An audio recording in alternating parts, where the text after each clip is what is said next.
ഒരിക്കലും ഇല്ല. ബിക്കോസ് എൻ്റെ ഫീൽഡ് ഇതാണ്, നടിക്കുന്നതാണല്ലോ. സോ ഒരിക്കലും ഇല്ല. ഇല്ല, പ്രൊഫഷണൽ ആയിട്ട് വരുന്നത് കൊണ്ട് സീരിയസ്ലി എനിക്ക് പ്രോബ്ലം ഇല്ല. സംസാരിച്ചോ? അർജുനോട് എന്തിനു സംസാരിക്കും? ഒരുമിച്ച് വർക്ക് ചെയ്യുന്ന സമയത്ത് സംസാരിക്കും.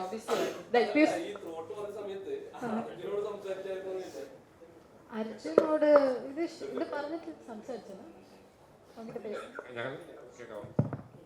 ഞങ്ങളുടെ ഒരുമിച്ചാണ് ലൈക്ക് മ്യൂസിക് ഷെയർ ചെയ്തല്ലേ. ശ്രീതുനെ കോള് വിളിച്ച് വെച്ച ഉടനെ അർജുന് കോള് പോകുന്നത് മനസ്സിലാവും. 1 മിനിറ്റ് ഡിഫറൻസിൽ എനിക്ക് തോന്നില്ല ഇവർക്ക് അങ്ങോട്ടും ഇങ്ങോട്ടും കോള് വിളിക്കും, ഞാൻ ഗ്യാപ്പ് കൊടുക്കുന്നുണ്ട്. സോ ഇതാണ് സത്യം. സോ ആദ്യം ശ്രീതുവിനോട് കംഫർട്ടബിൾ ചോദിച്ചു, ശ്രീതു കംഫർട്ടാണോ? ഷീറ്റോൾ ചേച്ചി ഇത് പ്രൊഫഷനാണോ? I M comfortable. അർജുനോട് ചോദിച്ചു, അർജുൻ ഹാപ്പിയാണ് വിത്ത് ദ സോങ്? ഷീറ്റോൾ I am okay, deal. And അവിടെ വന്നിട്ട് ദേ ആർ പക്ക professional, they are good buddies also, they are like my bro and സിസ്.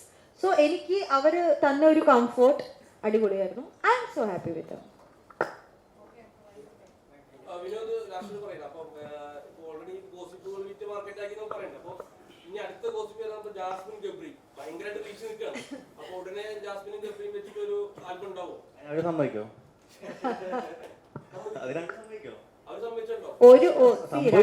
നമ്മൾക്ക് അതിനനുസരിച്ചുള്ള പ്രോജക്റ്റ് ഉണ്ടെങ്കിൽ അവരത് ചെയ്യും. അവര് റീച്ച് ആരെങ്കിലും അവിടെ നമ്മളുണ്ടാവും. ഒരു ആർട്ടിസ്റ്റ് ആവുന്നത് അവർക്ക് ആപ്റ്റ് ഉള്ള ഒരു സംഭവം ഡയറക്ടർ കൊടുക്കുകയോ അല്ലെങ്കിൽ പ്രൊഡ്യൂസർ കൊടുക്കുകയോ ചെയ്യുമ്പോഴാണ് നമ്മൾ ഒരു ആർട്ടിസ്റ്റ് ആവുന്നത്. അവരെ തന്നെ മാർക്കറ്റ് ചെയ്ത് അവർക്ക് റീച്ച് ഉണ്ടെന്ന് കാണിക്കുമ്പോഴാണ് നമ്മളെ ക്രിയേറ്റേഴ്സ്, ബിക്കോസ് നമ്മളെ പോലെ ക്രിയേറ്റേഴ്സിന് വേണ്ടത് എന്താ? ആൾക്കാർ നിങ്ങൾ കാണുക എന്നുള്ളതാണ്. നിങ്ങളെ ഞാനിപ്പോ നിന്നെ വെച്ച് ചെയ്ത് കഴിഞ്ഞാൽ എത്ര പേര് കാണും? ഇവരെ ചെയ്ത് കഴിഞ്ഞാൽ കുറച്ച് ആൾക്കാർ ഷെയർ ചെയ്യും, കാണും, ലൈക്ക് ചെയ്യും. സോ ആക്ച്വലി അങ്ങനെയല്ല, എല്ലാം മിക്സ് വേണം.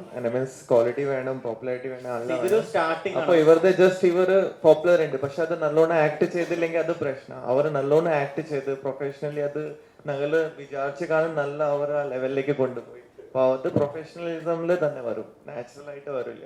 അപ്പൊ അത് നമുക്ക് അതിനു വേണ്ടി ഇപ്പം റീച്ച് ഉണ്ട്, ആക്ടിങ് അറിയത്തില്ല, എല്ലാം ചെയ്യിപ്പിച്ചു, എന്താ കാര്യം? ഞാൻ ചോദിക്കുന്നത് റീച്ച് എല്ലാം ഉണ്ട്. ഞാൻ ഇവരുടെ കാര്യമല്ല പറയുന്നത്, ഗബ്രിയുടെ കാര്യമല്ല, ജാസ്മിന്റെ കാര്യം, ആരുടെ കാര്യമല്ല. ഞാൻ എക്സാമ്പിൾ ചോദിക്കുക. റീച്ച് ഉണ്ട്, എല്ലാം ഉണ്ട്, പക്ഷെ അവർക്ക് ഫ്രെയിമിലൊന്നും ഇൻപുട്ട് കൊടുക്കാൻ പറ്റുന്നില്ലെങ്കിൽ ഒരു കാര്യമില്ല. സോ ദ തിങ് ഈസ് ഇവരുടെ ടാലൻസ് അവിടെ പ്ലേസ് ചെയ്തുകൊണ്ടാണ് ഐ മീൻ ആൾക്കാർക്ക് ഇഷ്ടം വരാൻ പോകുന്നത്. സോ ടാലന്റ് വേണം, ടാലന്റ് ആണ് ഫസ്റ്റ് ഇമ്പോർട്ടൻസ്, റീച്ച് അല്ല. ഞാൻ പറഞ്ഞ അവർക്ക് ഇൻട്രസ്റ്റ് ഉണ്ടെങ്കിൽ ചെയ്യണം എന്ന് കേട്ടോ. ബിക്കോസ് അതിന് ഒരു കണ്ടന്റ് ചെയ്യണമെങ്കിൽ റീച്ചുള്ള ആൾക്കാർ മാത്രം പോരാ. നമ്മളൊരു കണ്ടന്റ് പ്രിപ്പയർ ചെയ്യുമ്പോൾ ആ കണ്ടന്റിന് യോജിച്ച ആൾക്കാർ ആരൊക്കെയാണ്? ഇപ്പോൾ ഫോർ എക്സാമ്പിൾ എനിക്ക് പാട്ടിന് വേണ്ടത് ഒരു കപ്പിളിനെയാണ്.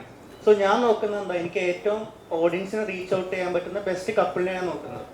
സോ ഓരോ പ്രൊജക്റ്റ് അങ്ങനെ തന്നെ. ഇപ്പോൾ ഒരു സിനിമ ആയിക്കോട്ടെ, സീരിയൽ ആയിക്കോട്ടെ, ഷോർട്ട് ഫിലിം ആയിക്കോട്ടെ, ആൾക്കാരെ റീച്ച് ചെയ്യുക എന്നുള്ളതാണ് ഒരു ക്രിയേറ്ററിന്റെ മെയിൻ ഉദ്ദേശം. സോ എനിക്ക് ഓഡിയൻസിലേക്ക് ഈ സോങ് ഏറ്റവും കൂടുതൽ കണക്ട് ചെയ്യാൻ പറ്റുന്ന ഒരു ജോഡി ഇവരായിട്ട് എനിക്ക് തോന്നി. അതിന് ഞാൻ ഇവരുടെ റീച്ച് മുതലെടുക്കുന്നുണ്ട്. കാരണം എനിക്കറിയാം ഇവരെ വെച്ചൊരു സാധനം ചെയ്താൽ അത് ഇങ്ങനെ ഒരു കണ്ടന്റ് ചെയ്ത് കഴിഞ്ഞാൽ എത്ര റീച്ച് ആവുമെന്ന് എനിക്കും അറിയാം, ഇവർക്കും അറിയാം, ഇത് ചെയ്ത പ്രൊഡക്ഷൻ കമ്പനിക്കും അറിയാം. സോ ഒരു പ്രൊഡക്റ്റ് അങ്ങനെ ഉണ്ടാവുക, അല്ലാതെ നമ്മൾ റീച്ചുള്ള എല്ലാവരെയും എടുക്കണം എന്നല്ല ഉദ്ദേശിച്ചത്. ആ കണ്ടന്റിന് ആപ്റ്റ് ആയിട്ടുള്ള ഏറ്റവും ബെസ്റ്റ് ആൾക്കാരെ നമ്മൾ ഒരു സിനിമ ഒരു ഡയറക്ടറായ ഞാൻ ഒരു സിനിമ പ്ലാൻ ചെയ്താൽ ഞാൻ ചിലപ്പോൾ ലാലേട്ടനെ റീച്ച് ചെയ്യാൻ നോക്കുള്ളൂ. ലാലേട്ടനെ കിട്ടിയെങ്കിൽ അടുത്ത ആള്. സോ എല്ലാ പ്രോസസ്സും അങ്ങനെയൊക്കെയാണ്. അപ്പോൾ ഞാൻ ഏറ്റവും ബെസ്റ്റ് ആൾക്കാരെ നോക്കി, എനിക്ക് ബെസ്റ്റ് ആൾക്കാരെ കിട്ടി. അതിന് താങ്ക്സ് ടു ശരണ്യ. ബിക്കോസ് ശരണ്യാണ് അതെല്ലാം കൺവിൻസ് ചെയ്തവര്. കാരണം നമുക്ക് ടെൻഷൻ ഉണ്ടായിരുന്നു, ഇതുപോലത്തെ പ്രൊജക്റ്റ് അല്ലെങ്കിൽ ഒരു കല്യാണ പ്രൊജക്റ്റ് ആണ്. സോ അവർ ഓക്കെ പറഞ്ഞില്ലെങ്കിൽ നമ്മൾ നെക്സ്റ്റ് ഓപ്ഷൻ, കാരണം കണ്ടന്റേ മാറ്റി കളയണം. വേറെ ആൾക്കാരെ ചിലപ്പോൾ കല്യാണം കഴിക്കുന്നത് ഓഡിയൻസ് കാണാൻ അത്രയും ഇൻട്രസ്റ്റ് ഉണ്ടാവണമെന്നില്ല. So from my point of view എനിക്ക് റീച്ചുള്ള ആൾക്കാരെ തന്നെ വേണം. ബിക്കോസ് ഇതൊരു ന്യൂ കമ്പനിയാണ്. സ്കൈകോഡ് എന്ന് പറഞ്ഞാൽ നെയിം ഇനി പോപ്പുലർ ആവണമെങ്കിൽ എനിക്ക് ഇവരുടെ റീച്ച് ഇമ്പോർട്ടൻ്റ് ആണ്. സോ അങ്ങനെയാണ് ഞങ്ങൾ റീച്ചിലേക്ക് എത്തിയത്. ആൻഡ്